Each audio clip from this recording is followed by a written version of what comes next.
green is forward, is it? Yeah. I think. Does this turn you off?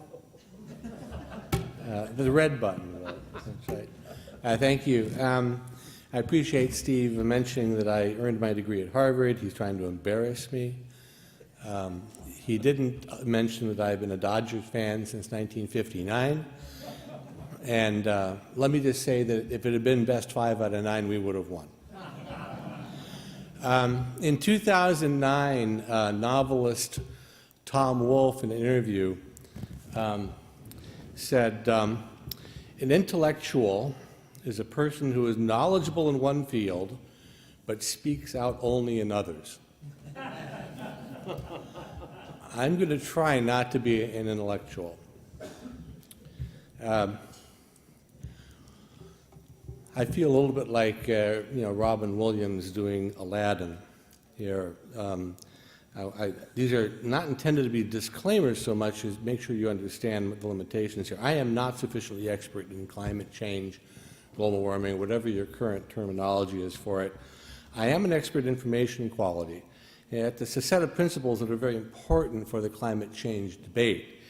And I should add that even if, as some of you believe, the climate change debate is really a matter of theology and not science, then the principles of information quality would still play a key role in that debate. So I'm going to give you a cliff notes. I hope that's not a trademark violation. If it is, I'm going to assume it's fair use. Actually, the history of information quality began in the late 1990s when EPA set the first national ambient air quality standards for PM 2.5. As many of you have heard, maybe not everyone, the EPA relied on inferences and opinions of researchers who refused to disclose their data that was the basis for their analyses and their opinions. All efforts to force public disclosure of the data failed, and ultimately the real reasons that EPA had no legal obligation to show its work.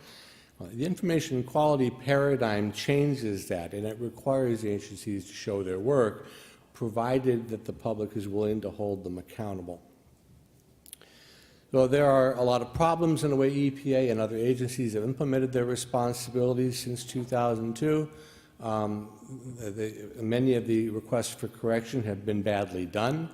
Some of them have targeted the wrong things. For example, a lot of requests for correction target policy. There are really disputes about policy, and policy is not covered by information quality because policy is not information. And there's been litigation that has been unsuccessful for a number of reasons that we could get to over an adult beverage later. Here are the 4 principles for information quality.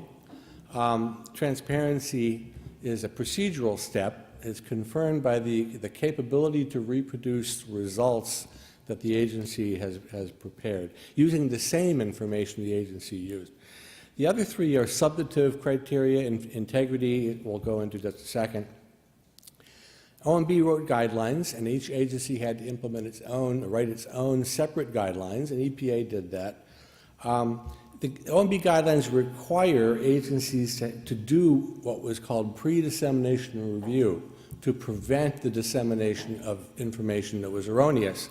But it also required agencies to establish an error correction process to enable the public to seek and obtain the correction of error for errors that are disseminated despite those pre-dissemination review provisions. Well, I'm going to focus, here are the kind of definitions briefly, but I'm going to focus on information.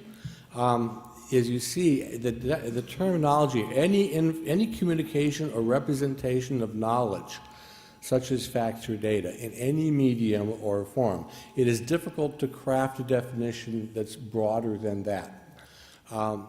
There are things that are exempt, however, and it doesn't cover policy judgments, it doesn't cover opinions, except when information about opinions is then disseminated. That's a pretty complicated thing.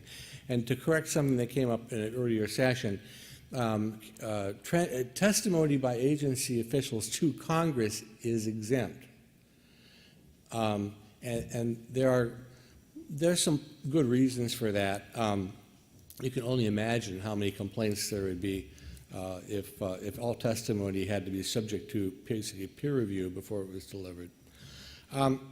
Now, the other thing that's key is that when an agency converts a policy question into a scientific issue, what I call the scientization of policy, by doing so, it is brought it under the aegis of information quality. Because if the agency is going to say that it's science, then by God, it's going to have to defend it as science. So that's a very useful aspect of it. So a lot of things that look like values and judgments are being conveyed as science in order for agency scientists to be able to define them, decide them. That makes it subject to information quality. Objectivity comes in two flavors, substantive, and that's the kind of thing you normally think about. Presentational objectivity is basically the context. In his 1984 book on exegetical fallacies in Christian preaching, Professor D.A. Carson at a Trinity Evangelical Divinity School had a really nice way of explaining this in the case of theology. And as I mentioned before, that may apply here. He said, a text without a context is a pretext. And that happens a lot in agency dissemination of information. On Friday, I think it is, Steve Koonin wrote about the Climate Science Special Report, a number of complaints about the report. And if you read through that op-ed in the Wall Street Journal, what he's really saying, but doesn't understand the background, is that these are presentational objectivity problems in the report. That he's already basically saying the report is a fair target for information quality error correction petitions. And that sounds, I have not read the report, but it sounds reasonable to me because of the frequency with which I see these problems. Now, when OMB directed agencies to write their own guidelines, they had to be consistent with OMB's. A lot of them cheated on that. But when push comes to shove, OMB's guidelines supersede. They had the authority to issue this as a rule and not as guidance. They didn't do so. That said, it's never too late, and they could do it tomorrow. And if they did so, they could also create a positive right of action for the public in federal court. It's nothing stopping them from doing that if that's what they want to do. And I think that's would be a very useful line to proceed. For climate change matters, one of the challenges is that responsible agency can be difficult to ascertain. An agency A may disseminate information that was produced by agency B and say, well, we're not responsible, go look at agency B for the information. It can be challenging, but it's workable. There are also non-agency disseminations like the Global Climate Change Program. That's not a formal agency, so who's responsible for it? There's a lot of finger pointing going on. Third-party information is also subject, as long as an agency disseminates it, as in a way that would convey to a reasonable reader that it embraces it or endorses it. So that is anything the agency would disseminate can be brought under this system. This is a schematic diagram of the process for an error correction request. Everything you see in red is what you as a petitioner would do. That part which is in blue are kind of the decision points. And my paper is a different color, so I hope, yeah, it's blue. Those would be decision points. You have to decide if you're going to appeal, you're going to try to go to court. The green parts are the parts the agency has to do. And every agency's guidelines have deadlines in them. And so there's a lot that can be done there. I realize that agencies have not been compliant in the past. I do think our situation is different now. And I would also say that there are ways of making the agency violations more publicly known. Now, if you apply it to the endangerment finding, you should keep in mind that information is covered, policy choices are not. Don't try to use this to attack policy choices. You're using it to deal with information. But so much of the statutory language for endangerment has this mixed bag of policy and science. So cause or contribute can be an opinion, or it could be a statement of probabilities. You have to think about hard how to go about that. And among the policy issues that cannot be challenged using information quality would be the appropriate degree of risk aversion that an agency head ought to display. Now, I think part of the answer to this is to include the benefits of climate change into the calculation. Certainly, if everything is bad, then there's only a question of degree. But I think that these things are much more complicated than that. What we have to do is to fractionate the science from this blend so that what's left behind are the murky still bottoms of policy. Leave that alone and stick to the science.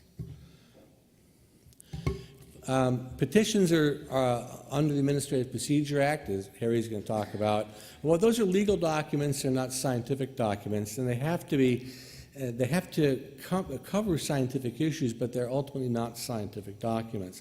And I really don't think you want judges basically making scientific decisions. So what information quality does is it provides a procedure whereby you can convert a scientific issue into a process issue that judges can understand. That is the key to making it successful. And so I would say that it would be better, would have been better, to prosecute the scientific questions first before filing petitions. That said, as long as EPA doesn't act on them, or whatever agency doesn't act on them, it's never too late to build the scientific record of error. And I would encourage you all to do it very soon. But remember, the proper goal here is not to change the policy, it's to correct the science. And there's another set of issues involved in third-party information, particularly that which has been peer-reviewed. There are a lot of ways to challenge it. There is a rebuttable presumption in the guidelines for peer-reviewed information, because peer review is sort of the weak standard for pre-dissemination review. But a lot of peer reviews don't deal with information quality. And in fact, what I really mean by saying a lot is that all of them do not deal with information quality. I just completed a 2-year term on the Science Advisory Board Committee, and nowhere in the charge was anything about information quality. But amazingly, I put it in because there isn't any constraint on SAB members from adding to the charge. So there you go. These things have to be challenged because agencies will hide behind third-party information if they can do so. But in the case of the data that haven't been disclosed, remember I said that the first order of business is transparency, such that a qualified third party could reproduce the results. Well, if the data aren't disclosed, that's simply impossible, and you're done. You've already shown a fatal violation of information quality. That's pretty much all I have to say. I'll respond to questions if I can hear them. I am significantly hearing impaired, and there will be 2 kinds of questions that you will give me, those which I can hear and those I don't want to answer. And those I will not be able to hear.